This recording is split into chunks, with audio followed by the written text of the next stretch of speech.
Bismillahirrahmanirrahim. Innal hamdalillah nahmaduhu wa nasta'inuhu wa nastaghfiruh wa na'udzu billahi min shururi anfusina wa min sayyiati a'malina.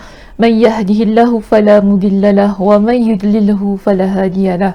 Wa asyhadu an la ilaha illallah wahdahu la syarikalah wa asyhadu anna Muhammadan 'abduhu wa rasuluh. Amma ba'd. Rabbi shrah li sadri wa yassir li amri wahlul 'uqdatam min lisani yafqahu qawli. Rabbi zidni ilma warzuqni fahma. Allahumma inna nas'aluka ilman nafi'a wa rizqan tayyiba wa amalan mutaqabbala. Assalamualaikum warahmatullahi wabarakatuh. Apa khabar jemaah muslimah kita di Masjid Asy-Syafa'ah pada pagi ini? Saya harap semua dalam keadaan yang sihat sejahtera hendaknya, dan sebagaimana biasanya kita sudah bersedia untuk ikuti sambungan perbincangan kitab kita di Masjid Asy-Syafa'ah.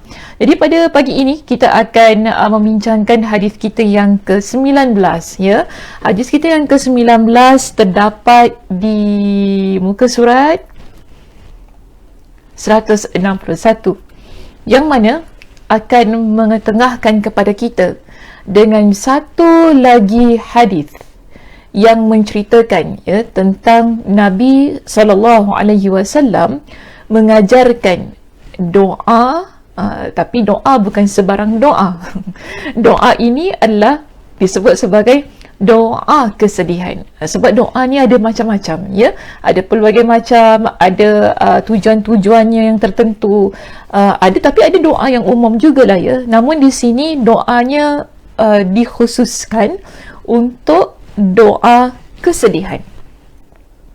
Jadi dalam hal ini Nabi SAW mengajarkan kepada seorang wanita dengan doa kesedihan. Siapakah dia? Baik, sila muslimah, kita rujuk di muka surat kita yang ke-161, iaitu pada satu topik ya, yang bertajuk mengajarkan doa tatkala mengalami kesusahan kepada wanita. Tajuk dalam kitab kita begitu, tapi kalau di skrin ustazah ni saya ubahlah ya sedikit tajuk itu. Nabi SAW mengajarkan doa kesedihan kepada wanita. Hadis ini adalah sebuah hadis yang diriwayatkan oleh Imam At-Tirmidzi. Jadi Imam At-Tirmidzi diriwayatkan hadis ini menceritakan tentang satu keadaan wanita yang datang bertemu Nabi SAW dalam hadis ini ialah puteri baginda sendiri, iaitu Fatimah radhiyallahu anha. Jadi ada satu keadaan di mana Fatimah dia datang bertemu Nabi SAW. Jika kita lihat ya dalam hadis ini disebutkan beginilah kepada kita, yang mana Abu Hurairah radhiyallahu an diceritakan, ja'at Fatimatu ila Nabi SAW tas'aluhu khadiman. Jadi pada masa itu Fatimah dia datang bertemu dengan Nabi SAW. Apa yang dia minta kepada Nabi? Dia minta kepada Nabi agar berikan kepada dia dengan seorang pembantu. Jika kita rujuk di dalam hadis yang diriwayatkan oleh Imam Ibn Majah, sebab hadis yang terdapat dalam kitab kita ya, dan juga yang terdapat di skrin ustazah ni ya, ia adalah hadis yang diriwayatkan oleh Imam At-Tirmidzi. Tetapi bila kita merujuk dalam hadis yang diriwayatkan oleh Imam Ibn Majah, ada dialog-dialognya lah yang disebutkan sebelum Nabi SAW mengajarkan tentang doa ini. Saya nak kongsi sedikit apa yang disebutkan oleh Nabi ataupun apa yang diucapkan oleh Nabi SAW kepada Fatimah ketika Fatimah datang bertemu dengan dia meminta seorang pembantu dari Nabi SAW. Jadi dalam hadis yang diriwayatkan oleh Imam Ibn Majah ya, Nabi tanya kepada Fatimah, ma'indi ma'u'tiki ya, ma'indi ma'u'tiki. Faqala laha ma'indi ma'u'tiki. Nabi kata apa? Aku tidak memiliki pembantu untuk aku berikan kepada kamu. Bila Fatimah datang tadi kan minta seorang pembantu dari Nabi, Nabi pun kata Nabi tidak ada seorang pembantu untuk diberikan kepada Fatimah. Jadi Fatimah disebutkan dalam riwayat ini, Fatimah dia pulang, faraja'at fa'ataha ba'da dhalik. Fatimah dia pulang, dia pulang ke rumahnya. Kemudian setelah itu Nabi SAW pun datang ke rumah Fatimah. Kemudian Nabi kata kepada Fatimah, faqala allazi sa'alti ahabbu ilaiki aw ma huwa khairun min. Jadi bila Nabi SAW datang bertemu dengan Fatimah pada masa itu, Nabi pun tanya kepada dia, apakah yang kamu meminta, sesuatu yang kamu cintai itu, atau yang lebih baik lagi? Maksudnya Nabi tanya kepada dia, adakah kamu betul-betul inginkan apa yang kamu minta tadi? Apa dia minta tadi? Dia minta seorang pembantu untuk bantu dia lah uruskan rumah dan sebagainya. Jadi Nabi tanya, adakah itu yang kau minta, yang kau suka tu kan, yang kau nak tadi kan, atau ada perkara yang lebih baik lagi kalau aku berikan kepada kamu? Ini yang Nabi SAW tanya kepada Fatimah. Jadi Fatimah radhiyallahu anha pada masa itu, ada suaminya Ali radhiyallahu an pun kata kepada Fatimah, faqala laha Aliyun.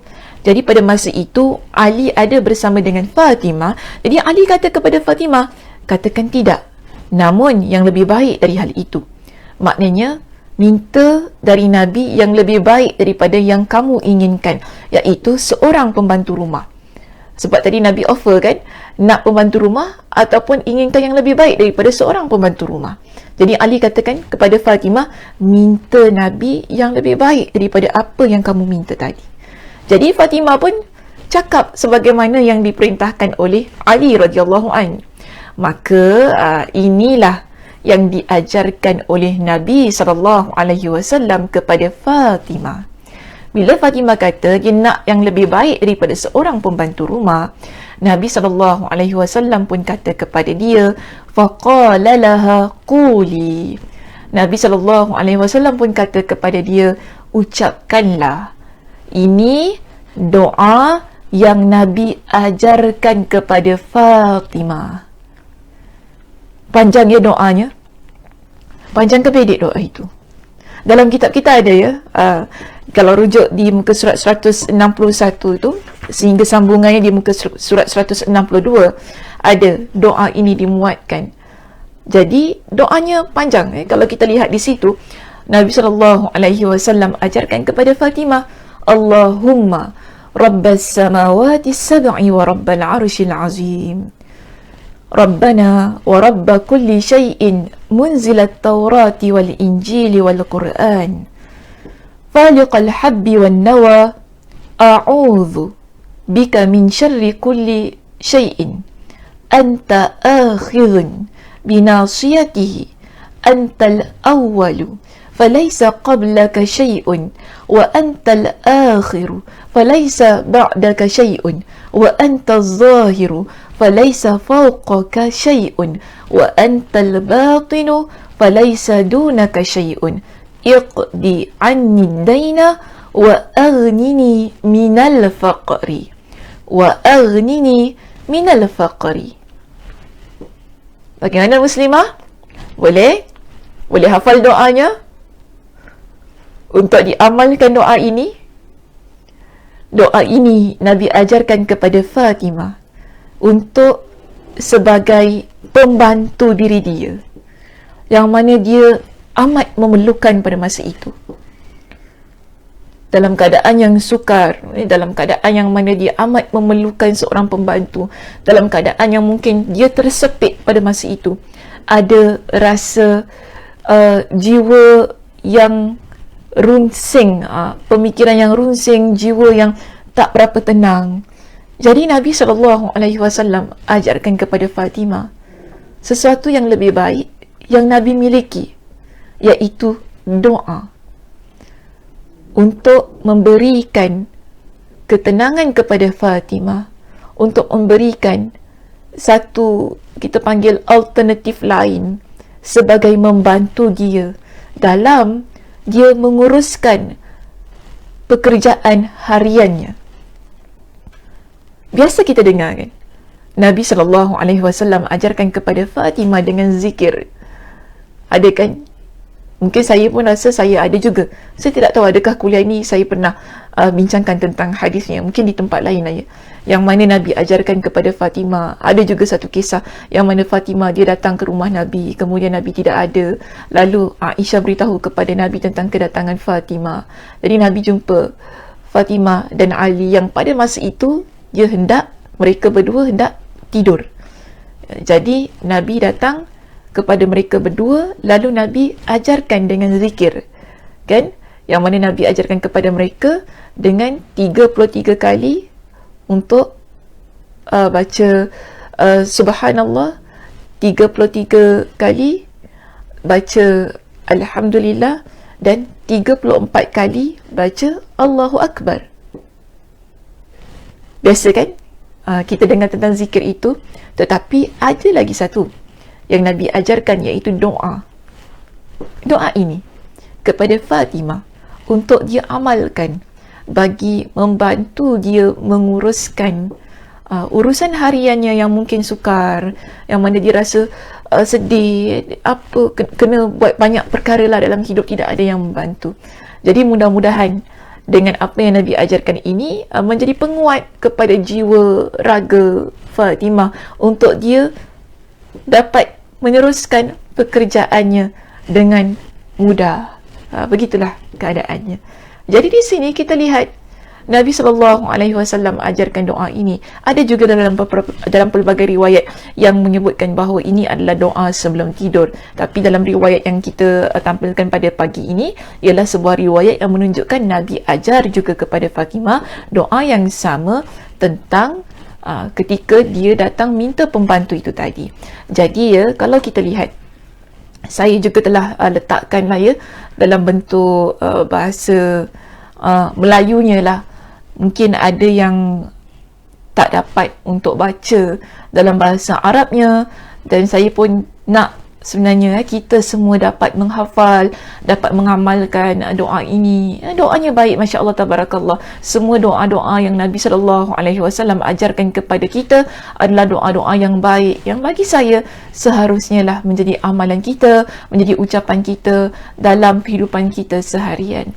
Jadi di sini ya ada transliterasinya yang saya tampilkan juga. Nanti setelah selesai kuliah mungkin boleh diulang kembali video kita ini untuk mungkin di print screen ataupun dicatat ya, daripada apa yang saya nyatakan di sinilah, kerana saya juga bimbang mungkin ada antara kita yang kurang fasih ya untuk baca dalam bahasa Arabnya, dan dalam bahasa Arabnya ini ada dalam kitab kita. Ya, dalam kitab kita, jadi tak perlulah nak catat. Namun kalau jika sekiranya ya ada di kalangan kita yang kurang mahir membaca dalam bahasa Arab, di sini ya saya tampilkan dalam bentuk bahasa Melayunya untuk mudahkanlah agar dapat dihafal. Mula-mula dicatat terlebih dahulu ya. Dicatat terlebih dahulu, kemudian dapat dihafal, lalu dapat kita amalkan bersama-sama sebagai satu doa yang membantu kita untuk kita menyelesaikan banyak urusan dalam kehidupan kita. Jadi apa maksud daripada doa ini? Kan tadi kita dah baca doanya. Apakah maksud doa ini? Baik, kita lihat di sini. Ini maksudnya. Kita minta kepada Allah. Allahumma rabbas samawati wa rabbal arshil azim. Maksudnya, wahai Tuhan langit yang 7 dan arasy yang agung. Rabbana wa rabba kulli syai'in. Tuhan kami dan Tuhan segala sesuatu. Wa faliqal habbi wan nawa. Yang menurun terbalik di situ. Yang menumbuhkan butir tumbuh-tumbuhan dan biji buah-buahan. Sebentar ya. Sama tak ni? Okey. Betul ya, terjemahannya betul. Cuma dalam kitab kita ni, lafaznya yang tak sama. Maksud tak sama tu ialah dia kedepankan lafaznya. Jadi sebab tu dia nampak macam lain. Tapi okey ya, tak ada masalah ya, jangan risau. Tak ada masalah. Cuma biasalah kadang-kadang hadis ni dia ada lafaz-lafaz yang berbeza daripada sudut periwayatannya ya. Jadi jangan risaulah. Hadis ni hadis yang sahih. Cuma daripada sudut lafaz tadi penyusunannya sahaja. Baik, kita lihat kembali pada terjemahan hadis ini ataupun doa ini. Maksudnya yang menurunkan Taurat, maknanya kita mengaku bahawa Allah Subhanahu Wa Taala menurunkan kitab Taurat, Injil serta Al-Quran. Yang mana Allah Subhanahu Wa Taala menumbuhkan butir tumbuh-tumbuhan dan biji buah-buahan. Aku berlindung kepadamu dari segala kejahatan. A'udzubika min syarri kulli syai'. Kan? Doa yang saya letakkan di dalam slide saya dan doa yang ada dalam kitab kita ada sedikit perbezaan lafaz ya. Tetapi kedua-duanya okey saja, jangan risau. Ya, kedua-duanya okey saja. Jangan nanti kenapa lain, ini lain Boleh saja nak amalkan yang mana satu dalam kitab ataupun yang ada di skrin ustazah. Ya, jadi tak ada yang mana-mana yang silap ataupun mungkin kata ustazah punya salah dalam kitab betul ataupun kitab betul ustazah punya salah. So jangan begitulah. Biasa hadis ni kadang-kadang dia ada perbezaan daripada sudut lafaznya. Tapi okey saja ya. Jadi mana tadi? Maksudnya di sini, aku berlindung kepadamu dari kejahatan segala sesuatu. Engkaulah yang menguasai ubun-ubunnya. Iaitu kejahatan lah. Maksudnya kejahatan orang, manusia, kejahatan jin, kejahatan makhluk, yang lain-lainnya. Kemudian di sini kita sebutkan tentang sifat-sifat Allah dalam doanya. Itu engkau adalah al-awwal, iaitu yang pertama. Ya, engkau adalah yang pertama. Apa maksudnya? Tidak ada sesuatu sebelummu. Mana Allah Subhanahu Wa Taala tidak ada yang menciptakan, tidak ada yang buat Allah ni. Allah itu adalah yang pertama. Tidak ada yang sebelum Allah. Dan engkau adalah al-akhir. Ya, al-akhir itu maksudnya ialah engkau lah yang terakhir, yang penghabisan. Tidak ada sesuatu pun setelahmu. Setelah Allah tidak ada sesuatu pun. Kemudian dalam doa ini menyebutkan engkau adalah az-zahir. Az-zahir maksudnya yang jelas. Tidak ada sesuatu pun yang melangkaumu, yang lebih jelas, yang lebih terang daripadamu ataupun yang lebih mengatasimu. Engkau adalah al-batin. Al-batin ni maksudnya yang tersembunyi. Kan, hal-hal batin ni, Allah itu maha batin lah maksud di sini. Tidak ada sesuatu pun yang tersembunyi darimu. Kalau kita rasa ada benda yang tak jelas, yang batin, tak boleh menandingi Allah yang maha batin itu.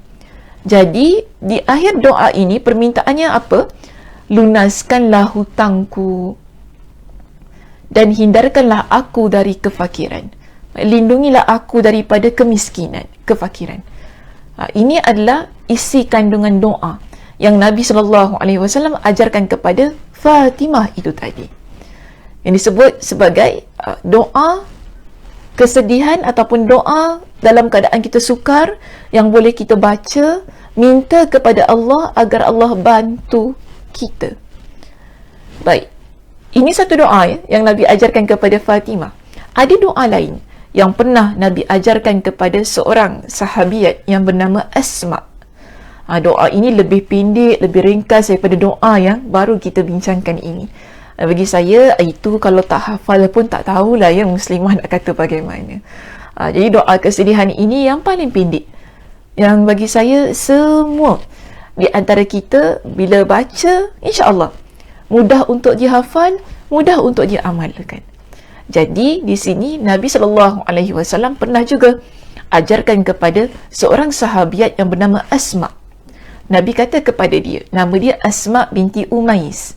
Ya, dari Asma binti Umais radhiyallahu anha, dia berkata, Rasulullah SAW pernah bersabda kepadaku, mahukah engkau aku ajarkan beberapa kalimat yang engkau ucapkan di waktu kesusahan atau kesulitan?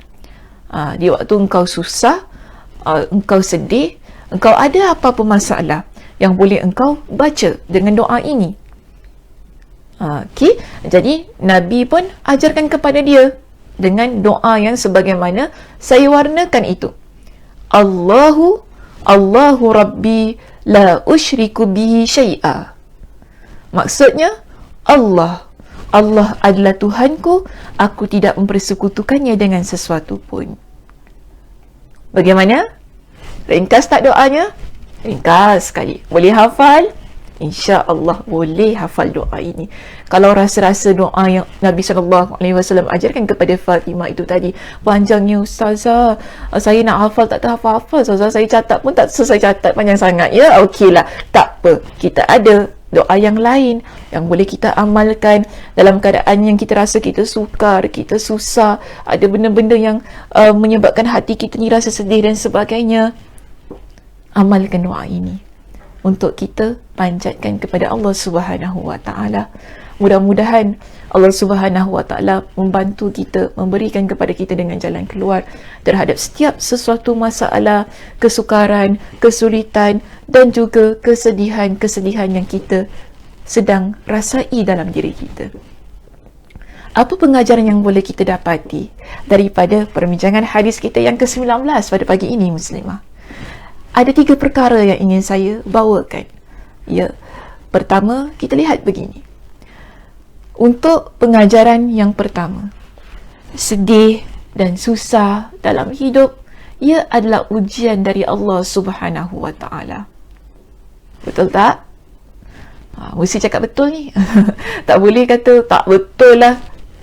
Orang yang beriman, ya, kita sebagai seorang muslimah yang beriman, keyakinan kita adalah begitu. Bila kita ada rasa sedih, kita rasa susah dalam hidup ini, kita tahu ia adalah ujian yang Allah Subhanahu Wa Taala berikan kepada kita sebagai seorang hamba. Sebab semua manusia, semua yang Allah ciptakan, mereka tak akan terlepas daripada ujian demi ujian. Kerana begitulah dipanggil sebagai sunnah kehidupan ataupun kebiasaan kehidupan yang akan Allah Subhanahu Wa Taala tetapkan. Maksudnya yang akan Allah Subhanahu Wa Taala takdirkan dalam kehidupan kita. Sekarang kita berhadapan dengan kesusahan, kesedihan. Mungkin saya kata insya-Allah esok lusa kesedihan dan kesusahan itu dia hilang, dia pergi, kita dapat selesaikan. Dia tak berhenti hingga situ sahaja. Akan ada kesusahan-kesusahan lain, kesedihan-kesedihan lain yang akan Allah Subhanahu Wa Taala berikan kepada kita. Begitulah keadaan hidup seorang hamba yang takkan terlepas dari ujian demi ujian, kerana Allah Subhanahu Wa Taala ingin melihat bagaimana keadaan diri kita ini apabila kita menjadi seorang muslimah yang diuji dengan kesedihan dan kesusahan. Maka sebab itu dalam hadis ini kita lihat Nabi SAW mengajarkan kepada Fatimah. Fatimah ni anak kepada Nabi SAW tau. Bukan wanita biasa-biasa, anak Nabi yang Allah Subhanahu Wa Taala berikan juga kepada dia dengan kesusahan dan ujian dalam hidup. Ada rasa sedih dalam hidup dia, Allah berikan rasa-rasa ini kepada dia, walaupun kita kata dia adalah anak Nabi. Maknanya apa? Tidak terlepas dari ujian, tidak terlepas daripada kesusahan, tidak terlepas daripada sebarang kesedihan. Allah tetap berikan semua itu kepada dia, walaupun dia adalah puteri kepada Nabi SAW. Maka sebab itu Nabi SAW mengajarkan kepada Fatimah dengan doa untuk dia amalkan, untuk dia baca, supaya dia minta kekuatan dari Allah Subhanahu Wa Taala ketika menghadapi kesedihan dan kesusahan itu tadi. Sebab pada poin kita yang pertama, kita kata apa tadi? Ujian, kesedihan, ujian, kesusahan, ia adalah daripada Allah Subhanahu Wa Taala. Maka kita sebagai seorang hamba, kita perlu minta kepada Allah yang telah memberikan kepada kita dengan kesusahan itu. Kerana Allah Subhanahu Wa Taala jualah yang akan bantu kita untuk berikan kepada kita jalan solusi. Maka sebab itu penting kita angkat tangan kita, minta kepada Allah, berikan kekuatan kepada kita ketika kita berhadapan dengan kesusahan dan kesedihan itu tadi. Kalau kita tak minta kepada Allah,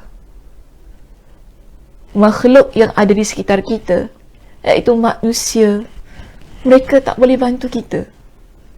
Yelah, kita kata kita memang minta pada manusia, nanti dia tolong kita. Betul.